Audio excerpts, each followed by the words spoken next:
ઘણીવાર લોકોના મોઢે એવું સાંભળવા મળે છે કે અમે જેટલી મહેનત કરીએ છીએ એના પ્રમાણમાં અમને સક્સેસ નથી મળતો.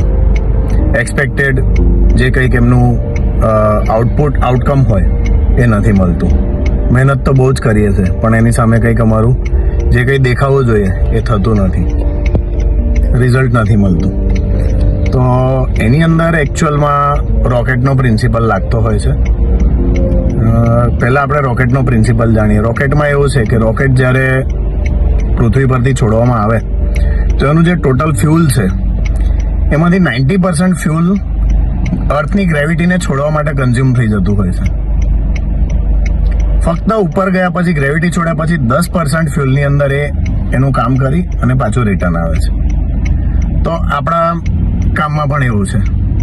તમે જે કંઈ મહેનત કરો છો એનું 90% જે કંઈક ફ્યુલ છે તમારી મહેનતનું એ તમારા નેગેટિવ થોટ્સ ગણી લો કે તમે ઘણીવાર તમને ના ખ્યાલ હોય પણ તમે ઇથિક્સની બહારના કામ કરી લેતા હો છો ઉપર આવવા માટે.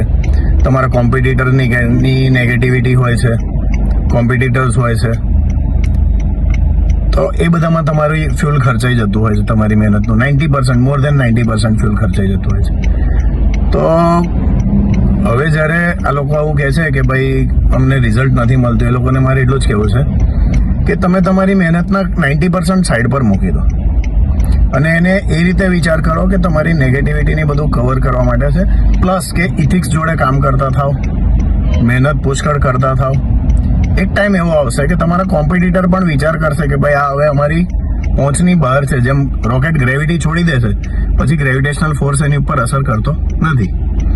તો તમારા કોમ્પિટિટર્સ પર વિચાર કરશે એક લિમિટ પછી કે ભાઈ આ માણસ હવે ઉપર છે, અમારી પહોંચની બહાર જતો રહ્યો છે, હવે અમે એને કશું બગાડી શકતા નથી. ભગવાન બી કહે છે કે ભાઈ હવે તું તારી એક લિમિટ ક્રોસ કરી ગયો છે, પછી હવે 10% ફ્યુલમાં આરામથી તારું બધું કામ થઈ જશે. તો એ 90% ફ્યુલ ખર્ચવાની મહેનત સાથે કામ કરો. ફર્સ્ટ ડેથી તમે એવું એક્સપેક્ટ કરશો કે હું બહુ કામ કરું છું મને કશું નથી મળતું, તો એ બધા માટે સેમ છે, દરેક માટે સેમ છે. તમે તમારી મહેનત પુષ્કળ કરો અને એનું ખાલી એટલું એક્સપેક્ટેશન રાખો કે 90% તમારું જે કંઈ ફ્યુલ છે તમારી મહેનતનું એ તમારા જે કંઈક પ્રોબ્લેમ્સ છે કે નેગેટિવિટીઝ છે એ બધું ક્લિયર કરવામાં ખર્ચાઈ જશે.